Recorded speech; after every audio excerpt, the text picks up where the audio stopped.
Kisah pilu Idawati tinggal di rumah reot mirip kandang kambing.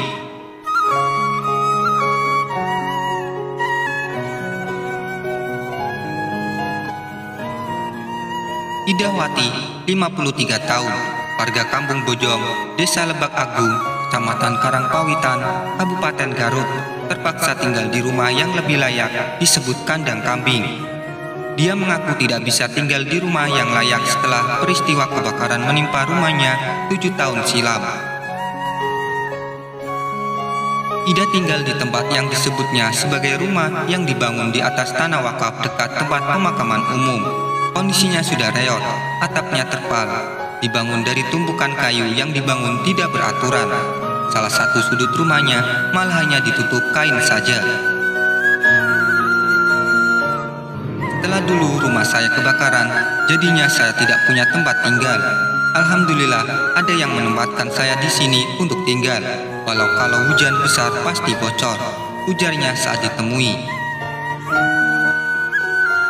Selain kondisi rumahnya yang tidak layak, bangunan yang dibangun di atas tanah wakaf tersebut pun sangat rentan roboh. Pondasinya tidak begitu kuat. Pemandangan depan rumahnya adalah tempat pemakaman umum yang besar. Di belakangnya hamparan sawah yang hijau. Saat masuk ke dalam rumah, terdapat kasur tempat Ida dan anaknya tidur. Beberapa perabotan rumah tangga pun terlihat. Di bagian belakang rumah, Ida menyimpan peralatan memasak. Biasanya Ida memasak di luar rumah karena khawatir api kembali menyambar rumahnya yang 100% terbuat dari bahan yang sangat mudah terbakar.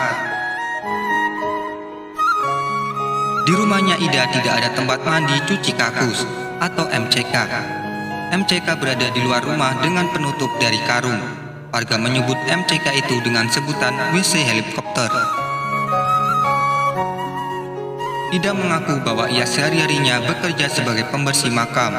Untuk makan, ia mengandalkan para peziarah yang datang atau dari tetangganya. Para peziarah pun tidak jarang ada yang iba melihat kondisi rumahnya dan memberinya uang. Saat ini, Ida tinggal bersama anak angkat laki-lakinya yang berusia 20 tahun di rumah yang berukuran 2x3 meter itu. Sebelumnya, ia sempat tinggal bersama suaminya, namun setahun yang lalu meninggal dunia. Meski tinggal di bangunan yang sebenarnya tidak layak disebut rumah, Ida mengaku tidak pernah mengeluh dengan kondisinya saat ini. Saya bersyukur karena masih ada tempat untuk tidur dan beristirahat setelah bekerja membersihkan makam, akunya.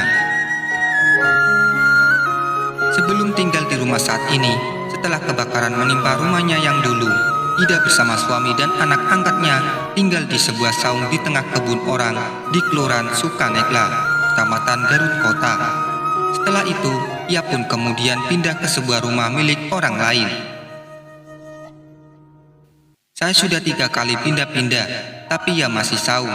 Dulu memang suami saya kerjanya buruh di pabrik kulit, jadi penghasilannya ya gitu, sebutnya. Meski menerima kondisi saat ini, Ida memiliki harapan agar bisa tinggal di rumah yang lebih layak. Ia ingin merasakan tidur dengan pulas, tanpa harus kehujanan saat memejamkan mata di malam hari. Tidak jarang, agar tidak kehujanan, ia memilih hijrah ke musola. Diketahuinya kondisi rumah Ida yang tidak layak huni pertama kalinya dilaporkan oleh seorang peziarah pada Babinsa Lebak Agung, Koramil Karangpawitan, Kodim 0611 Garut. Mendapat laporan tersebut, Babinsa melaporkan hal tersebut kepada pihak kecamatan. Camat Karangpawitan, Rena Sudrajat, saat dihubungi mengaku pihaknya memang sudah menerima informasi tersebut. Ia mengaku akan segera berkoordinasi dengan pihak RT dan desa untuk membantu Ida dengan membangun rumah yang layak huni. Insya Allah ada bantuan sosial dari beberapa pihak. Ada anggota dewan yang sudah mau membantu, dan nanti dari Pak Bupati juga ada. Tinggal warga gotong royong membantu membangunkannya, ucap Rena.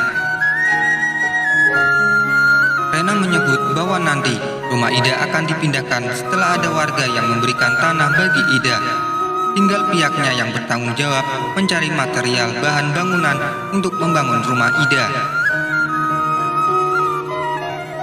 Kami akan segera membangun, biar Bu Ida bisa cepat punya rumah yang layak. Banyak yang mau membantu. Alhamdulillah, katanya.